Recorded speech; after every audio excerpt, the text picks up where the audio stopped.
With 3D polygons being the new buzzword in the gaming industry, we'd see an explosion of these games with the onset of the 32-bit generation. Sega's Model 2 arcade hardware had already begun churning out impressive looking and playing polygon games by 1995, with Sega Saturn ports a natural course for the company to take. During the Saturn's life, there were 14 titles based on arcade games that were done on the Model 2 arcade technology. Of course, with the Model 2 hardware being radically superior to Saturn in both speed and feature set, these home ports would need to be cut back in order to be brought home successfully. In this episode, we are going to take a look at those games, how they fared on Saturn, and ultimately the best Model 2 games that missed the Saturn completely. So sit back, relax, and get ready for the Sega Model 2 and the Sega Saturn.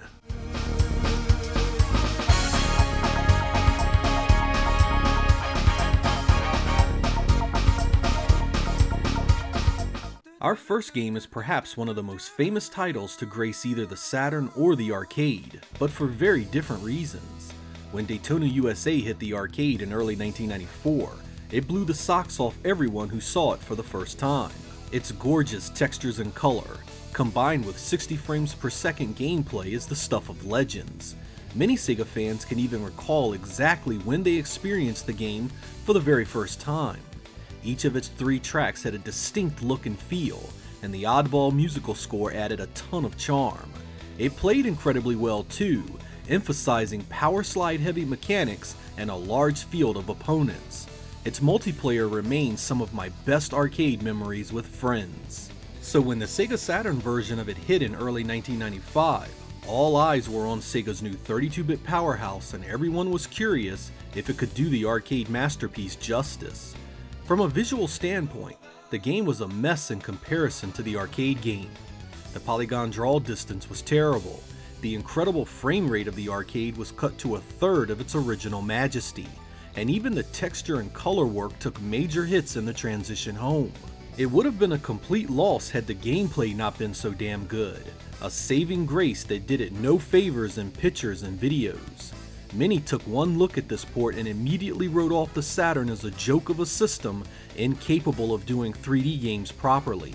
The port was a PR nightmare for Sega, and a terrible start to the Saturn's life in Western markets.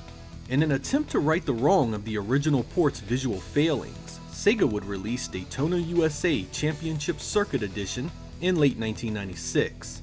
It was a complete overhaul of the original game, now featuring more tracks, tweaked gameplay, graphics and sound, and a much more impressive visual presentation.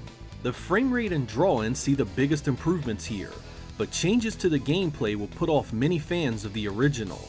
A few months later, a Japanese exclusive release called Daytona USA Circuit Edition would see release. It improved the graphics further, allows you to use the original arcade game's music, and has further gameplay tweaks that feel quite different from the Western release. These two games are largely the same though, and neither one plays like the original Saturn release enough to say one is better than the other beyond personal preference.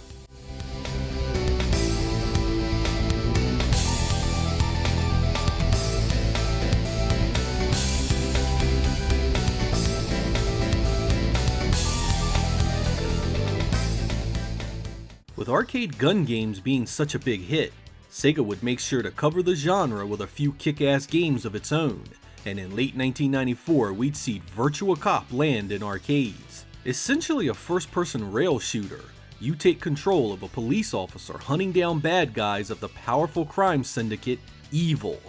Using a fully polygonal engine, this was another visually awesome release in the early days of 3D arcade games.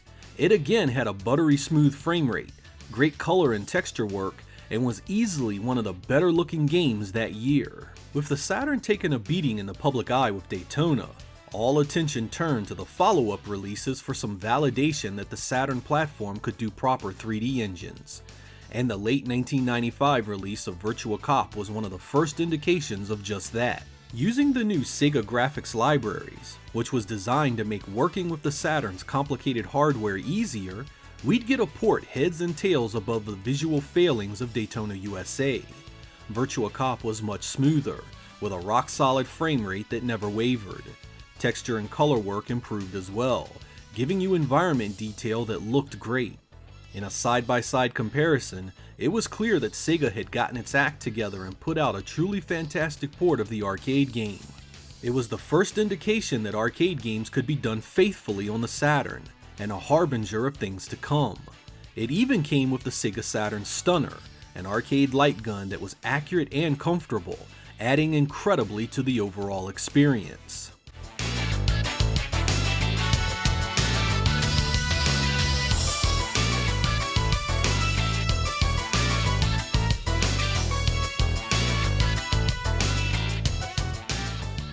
Sega had already dipped its toe in 3D polygon fighting games with Virtua Fighter, so when they released Virtua Fighter 2 in the arcade in late 1994, it set a standard of excellence for the genre that would be copied for years to come.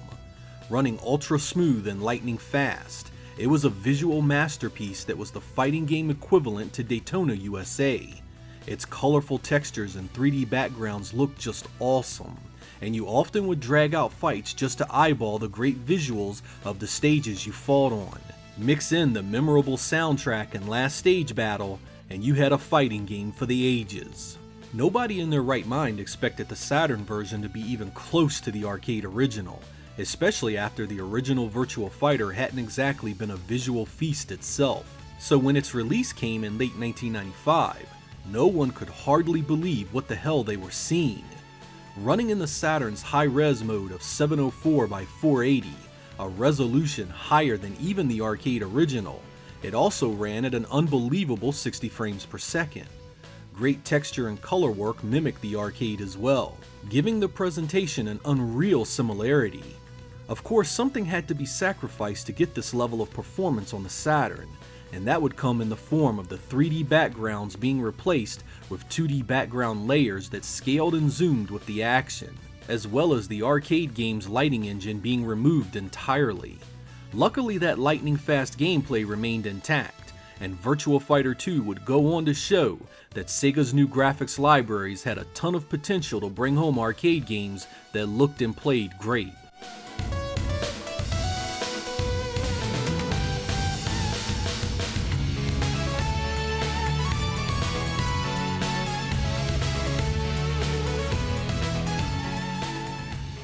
In early 1995, Sega's Arcade Factory would turn out Sega Rally Championship, an off-road rally game featuring power slide heavy play mechanics.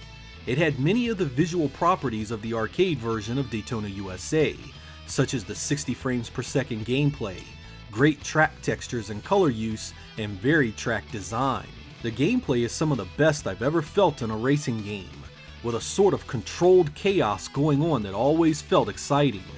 Simply put, it's one of the best racing games ever made. The inevitable Saturn port landed in late 1995, right along with Virtua Fighter 2 and Virtua Cop. Could it be possible that Sega would land the trifecta, and Sega Rally Championship on the Saturn would be as solid a port as those games? It sure as hell was, with perhaps the Saturn's best showing of the three. What Sega accomplished here was nothing short of a technical marvel. Just 8 months prior, Daytona USA was getting hammered for being vastly inferior to its arcade counterpart. Yet here stood Sega Rally, an unbelievable solid representation of a game done on vastly superior hardware.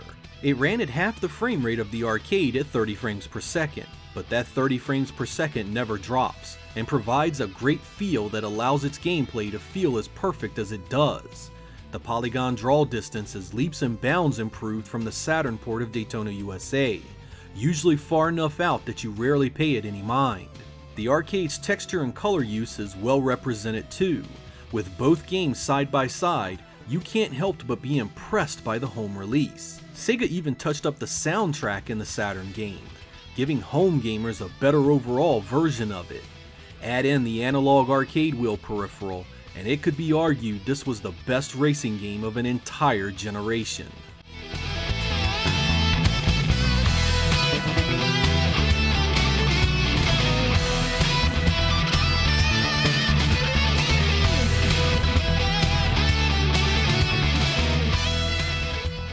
With Virtua Fighter 2 being a major hit for Sega in the arcade, They'd go back to the genre in late 1995's Fighting Vipers. With an all-new cast of characters, caged arenas, armor-clad combatants, and power moves that can send your foes flying, this was Virtua Fighter on steroids. It had the same great lightning-fast gameplay too, so picking this one up was easy and intuitive. Also much like Virtua Fighter 2, we'd see some great 3D backdrops to fight to, such as an airport with an airplane taking off right behind you. It was another visually stunning game that showed Sega's command of 3D polygon engines in the arcade were simply second to none. When Fighting Vipers landed on the Saturn in August of 1996, it wasn't what I expected. I was thinking that we were going to see Virtua Fighter 2's high-resolution engine in action again, but Sega opted to use a different shading method so it could mimic the arcade game's lighting engine, which meant a much lower screen resolution. This meant that Fighting Vipers has a rougher overall look than Virtua Fighter 2 on Saturn, especially in the finer character details. It still runs great though, and though the backdrops have been changed to 2D layers, it does retain the 3D cages, which can also be smashed and broken apart just like the arcade original. The Japanese version of the game has Pepsi Man, an unlockable hidden character that isn't in any other version.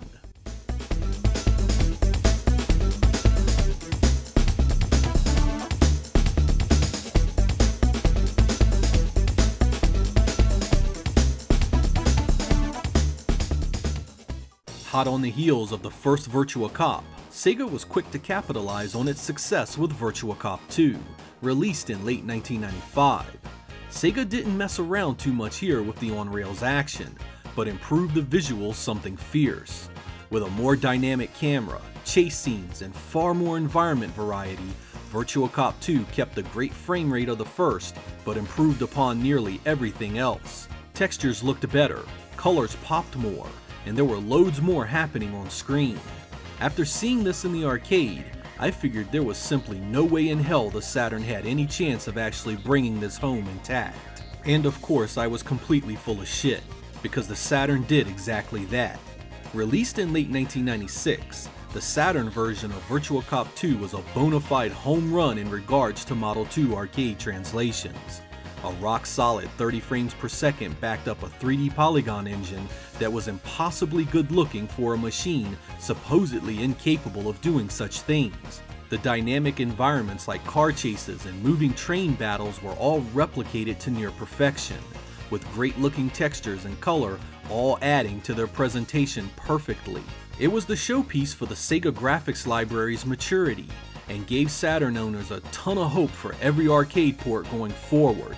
Sega had finally mastered the Saturn's complicated hardware, and we were all ready for more. The Sega Saturn Stunner Light Gun also returned for this outing, once again adding an authentic arcade feel you couldn't have gotten anywhere else.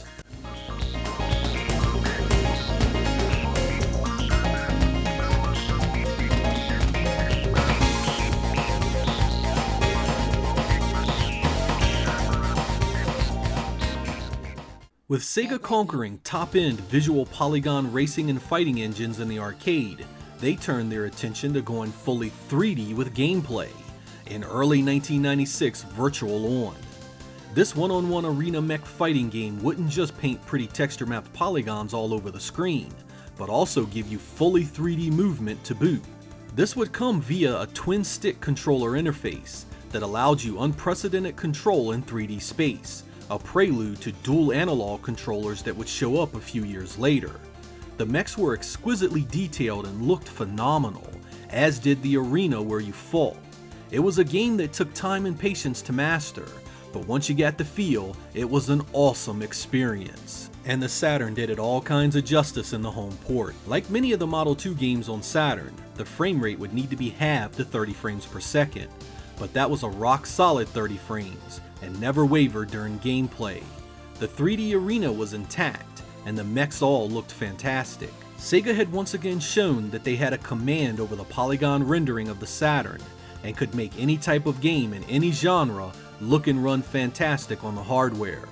Because this game was designed to play with the twin stick inputs, playing it with a regular controller has a big learning curve. Many that played it for the first time would get wrecked in seconds by the AI, coming away not understanding just how well the game could actually play. Using the twin-stick peripheral was a revelation in comparison, allowing you to move around and battle as the original arcade intended. It was another product of the second generation of Sega graphics libraries, and it was yet another winner for Sega's supposedly polygon-weak Saturn platform.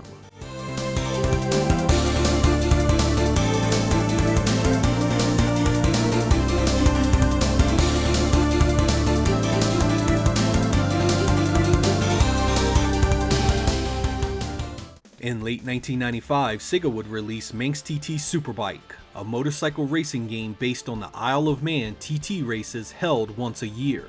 It was another great racing effort from Sega that held up the Model 2 expectation of top-notch 60 frames per second gameplay and awesome graphics. Its gameplay was aided by a deluxe cabinet with an actual bike that had to be leaned into turns like a real motorcycle, giving a close approximation of what it actually felt like to control one of these speed demons. When Sega brought this home to the Saturn, it was one of the first times they would farm out a port to an outside studio.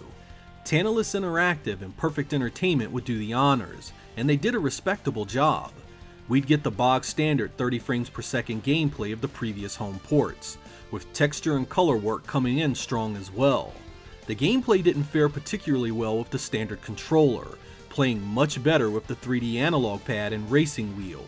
The arcade game's meager 2 tracks also received no additions here, making it a short-lived experience with limited replay value.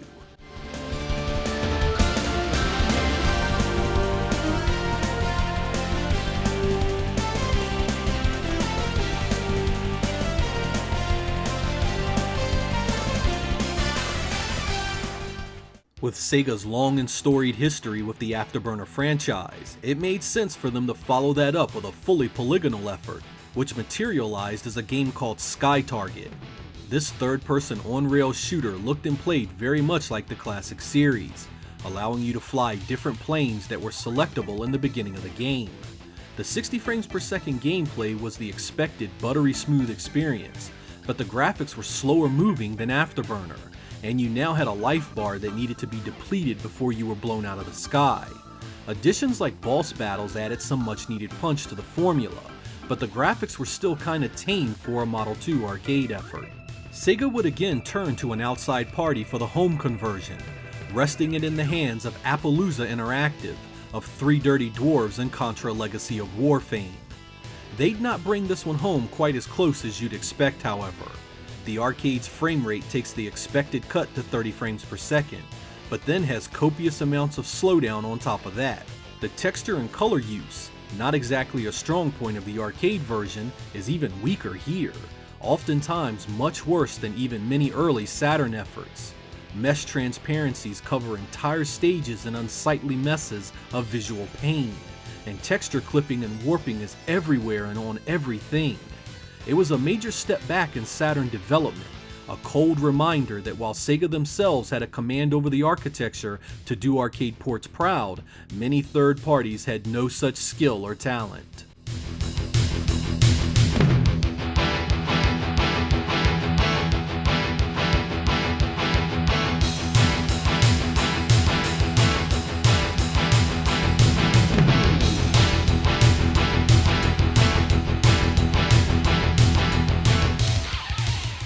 With Sega coming off the success of Virtua Fighter 2 and fighting Vipers on the Model 2 arcade platform, it was time for them to tackle weapons-based fighting games, so in mid-1996 they'd release Last Bronx. Following the 3-button control scheme of the previous fighters, Sega added a great variety of weapons to the mix, upping the AI aggression, and gave us one hell of a fighter. Set in various locations around Tokyo, like rooftops and parking garages, the graphics were a 60 frames per second visual feast for the eyes. Great textures and colors painted a gritty world of street gangs doing battle against one another. It was yet another 3D fighting game from Sega that covered great graphics and gameplay, and did the Model 2 platform proud. Luckily for us, Sega kept this one in-house for the Saturn port, and released it in 1997. Once again relying on the Saturn's high-resolution 60 frames per second mode for the graphical presentation. There had been clear strides made in the Sega graphics library, and we'd get some awesome backgrounds in this one that looked simply amazing.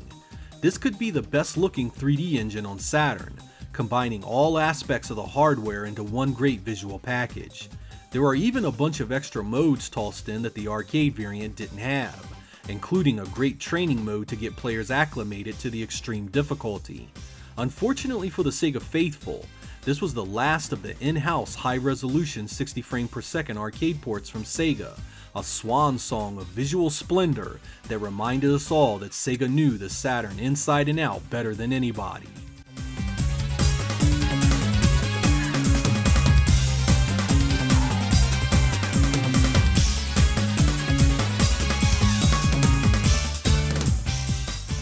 With Sega Rally Championship doing so well in the arcade and home, Sega knew that it needed a follow-up, which came in the form of mid-1996 Sega Touring Car Championship.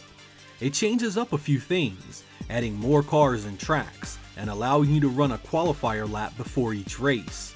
The gameplay is even more physics-heavy than Sega Rally, adding a difficulty to the game that really pushed you. Much like Sega's other racing games, this one comes with a beautiful 60 frames per second presentation, backed up by great textures and an oddball soundtrack.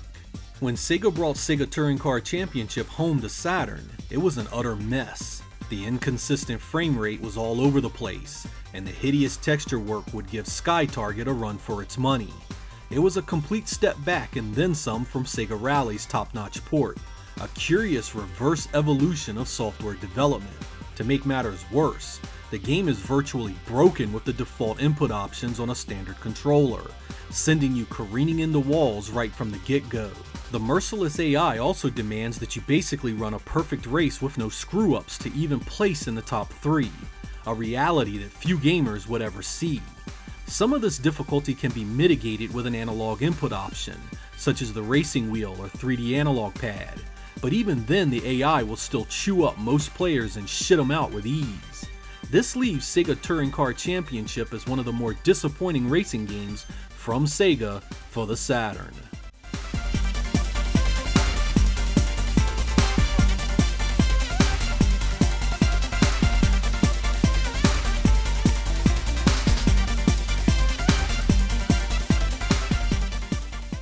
Early 1997 would bring us one of Sega's best arcade light gun games in the form of House of the Dead. Featuring zombies, monsters, and an evil scientist doing all sorts of unholy experiments, it followed the traditional on-rails formula and had you exploring a giant mansion and lab complex in an effort to save the world. It expanded on the multiple routes introduced in Virtua Cop 2, giving you options to go different directions, some of them well hidden. The graphics were a full realization of years of Model 2 development, with great textures and colors running in an ultra-smooth 60 frames per second. It's one of the best looking games to come from the Model 2 line of arcade boards, and the two-player co-op gameplay is still killer to this very day. Of course, when the Saturn port of House of the Dead was released in early 1998, everyone still remembered the awesome Saturn edition of Virtua Cop 2. This port, however, was nothing of the kind. Once again, Sega would call upon an outside studio to do the honors, trusting this one to Tantalus Interactive, who did the Saturn version of Manx TT. Without time to do the arcade version justice, what we ended up with here is a visual shell of the arcade glory. Gone is the buttery smooth frame rate, replaced by a shambling mess that has trouble holding anything close to 30 frames. The most offensive visual blemish here, however, is the awful texture work that plasters pixelated messes all over the environment, looking substantially worse than the arcade in every single way. Luckily for the faithful, the arcade's gameplay is able to shine through this weak visual presentation and remain very fun to play. Like the Virtua Cop games, the Sega Saturn Stunner returns to give that great arcade feel, and with the two-player co-op remaining intact, this one at least plays close to the arcade original.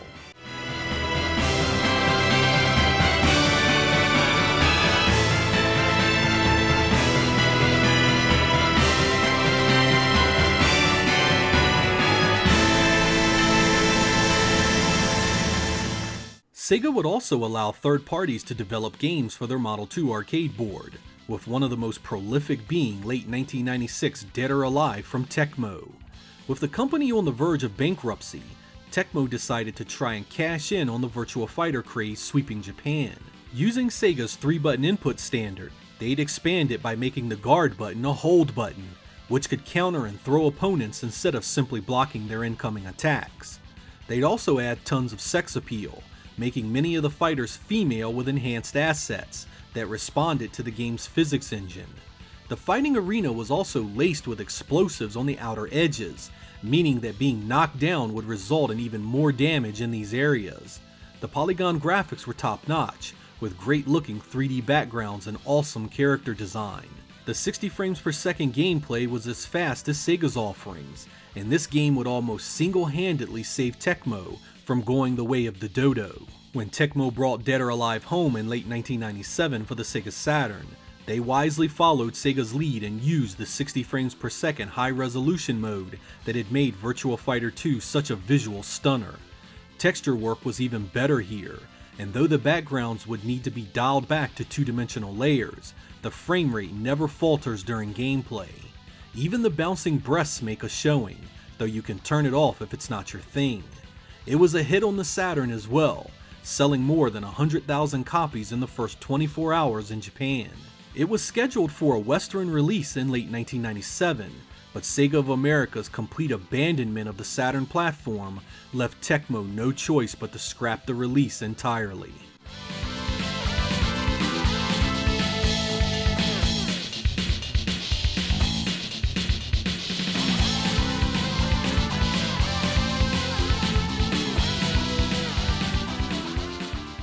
Jellico would get in on the Model 2 arcade bandwagon with a racing game of their own, Super GT 24 Hours, released in 1996.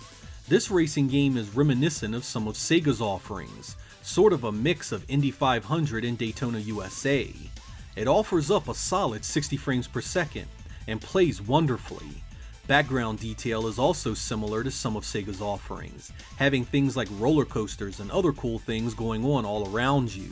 It was only released in Japan to my knowledge, severely limiting the game's availability before it was able to be emulated.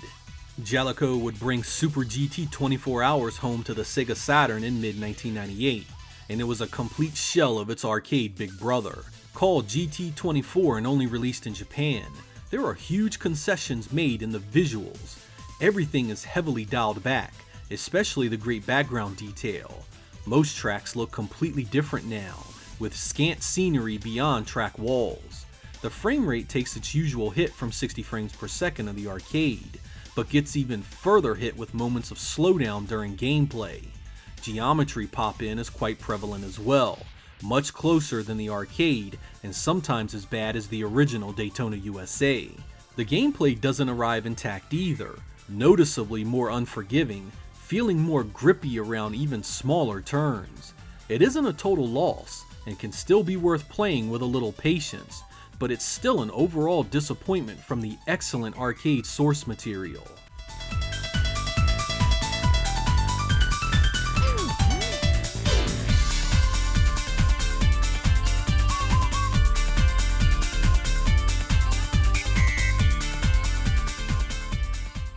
While that ends our Model 2 to Sega Saturn games list, there were many more Model 2 arcade games that could have made a leap to Saturn under the right circumstances. Had the Saturn had more worldwide popularity and sold a few more hardware units, we may have seen some of them. 1997's Motor Raid is a futuristic motorcycle racing game that is sort of like Road Rash, where you can attack other riders.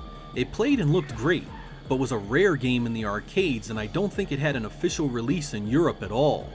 It was sold mainly as an upgrade kit to Manx TT cabinets, using that game's sit-down bikes as the main input device.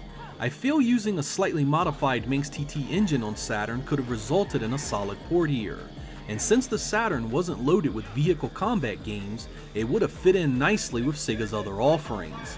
It's never been released on a home system.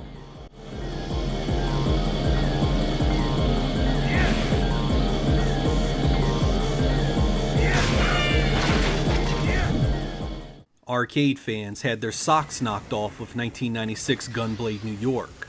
Flying around in a helicopter and blasting terrorist robots trying to take over New York, This was an adrenaline-filled thrill ride from start to finish.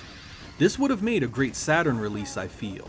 Virtua Cop 2 showed that a fast, dynamic camera was capable on the Saturn, and with a few adjustments to the frame rate and polygon counts, Gunblade New York could have been a reality. It would have needed to stay in-house and given a proper team, and a new analog-based gun peripheral would have needed to have been made for it, but nothing there that could have stopped this from being a hit on the Saturn. A Wii version was released in a compilation along with LA Machine Guns.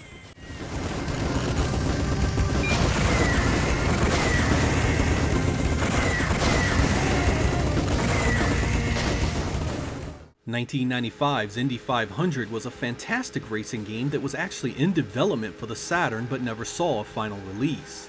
It's sort of an indie racing version of Daytona USA, with similar mechanics and track designs. It's considered by some to be the spiritual successor to Virtua Racing. This one here could have easily been done on the Sega Saturn with a revamped Daytona USA Circuit Edition engine, with the Saturn racing wheel providing nearly arcade-perfect gameplay.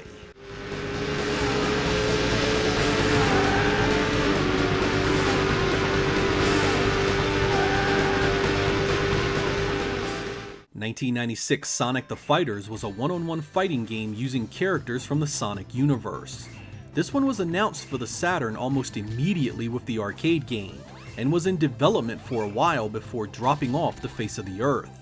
I don't think anyone knows why Sega cancelled it, but some of the characters would show up in Fighters Megamix, showing that the Saturn could easily have handled the larger characters of the arcade version.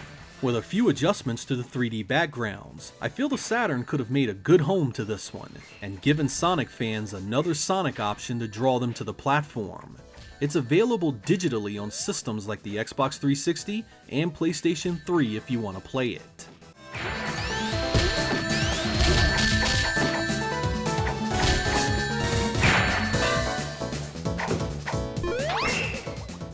In 1997, we'd get another third-party entry on the Model 2 in the form of Psycheo's Zero Gunner.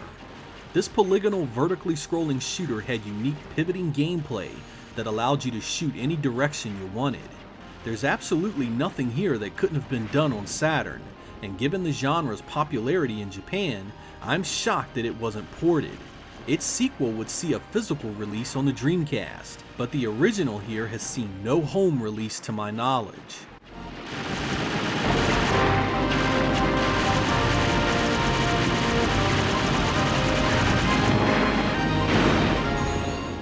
(1998's Dynamite Cop, also known as Dynamite Deca 2, is the sequel to the popular die-hard arcade beat-em-up released on the Saturn and Titan arcade board. It expands the gameplay of the first release with more moves, combos, power-ups, and weapons. This one was released in the arcade as the Saturn was winding down in Japan, so a port likely never would have happened no matter what, but I feel that the Saturn could have done it justice if it had.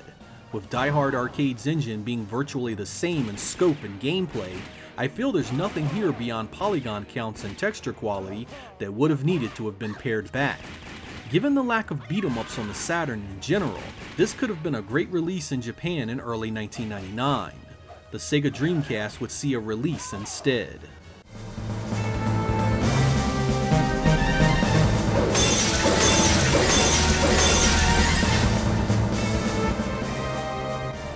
One of the very best games for the Model 2, Wave Runner, was released in 1996 and would have a great sit-down cabinet that resembled an actual Wave Runner.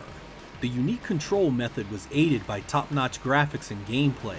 With Saturn having no real water-based racing games from Sega, and Nintendo's Wave Race being such a popular game on Nintendo 64, I really do feel that this could have been a great addition to Saturn's library. We would have lost the Wave Runner sit-down cabinet, but could have gained a hell of a fun racing game all the same. There's never been a home release of this on anything.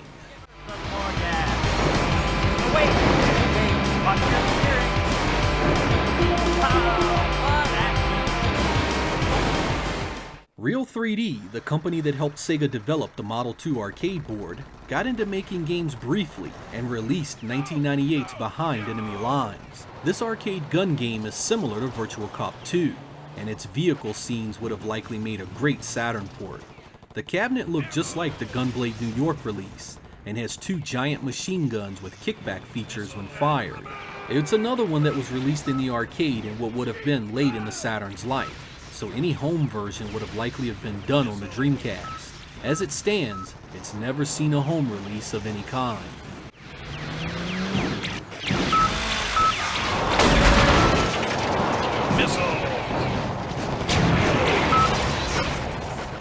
A massive missed opportunity for Sega was 1997's Top Skater. This skateboarding game came at a time right before the explosion that was Tony Hawk's Pro Skater. The cabinet was an actual skateboard that you could ride and do tricks on, and was surrounded by a protective railing that you held onto so you didn't fall off and bust your ass. This would have made a great addition to the Saturn, and since Sega's 32-bit platform never saw Tony Hawk, this could have eaten up some of the incoming popularity of that style of game. It looked great too, and was fast and flashy just like the style of game needs to be. Unfortunately, like many others here, no home version ever saw the light of day. Try taking it sliding on the ramp from great air. Absolutely wild. Can't wait to see the next one. 1997's Sega Water Ski is another hell of a game that had a great input method, thanks to actual water ski style controls on the cabinet. It wasn't really a racing game beyond your usual time limits, and was more focused on doing tricks and jumps. It was another great looking Model 2 arcade game that unfortunately wasn't released on Saturn, or anything else for that matter. If you ever find one in the wild, be sure to play it. Sega's arcade machines were basically amusement park rides in many cases, thanks to these awesome deluxe cabinets, and this one here was no exception.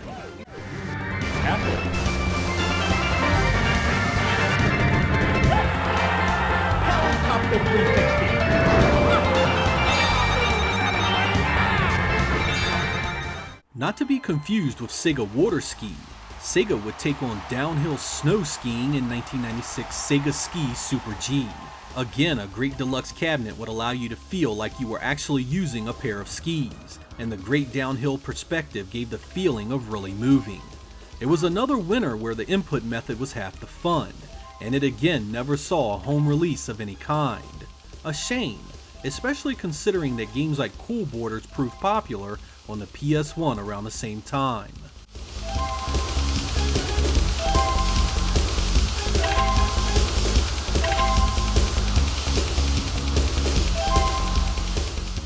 (1995's Rail Chase 2 was the arcade sequel to the superscalar classic of the same name. This literal rail shooter was easy to play and actually meant for couples to play on dates, with a very easy to understand input method of controlling a targeting reticle with a flight stick style controller. This would have made a great addition to the Saturn, and could have been paired with a port of the first game fairly easily. I imagine Sega skipped on the chance to bring this home because of the general lack of any kind of home release before it. If you didn't frequent arcades in the 1990s, I imagine many of you have no clue that this franchise even existed.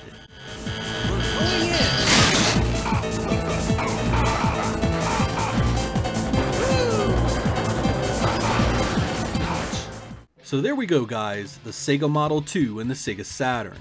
For years, many of the best games on Saturn came from this titan of arcade goodness, many of them coming home surprisingly well. Even the ones that didn't remain arcade classics with deluxe cabinets that were one-of-a-kind experiences all to themselves. Whether you had just a Saturn, were just an arcade fan, or enjoyed the best of both worlds, the mid to late 90s remained some of the best years of Sega gaming. I'm Sega Lord X. Thank you guys for watching. I will catch you next time.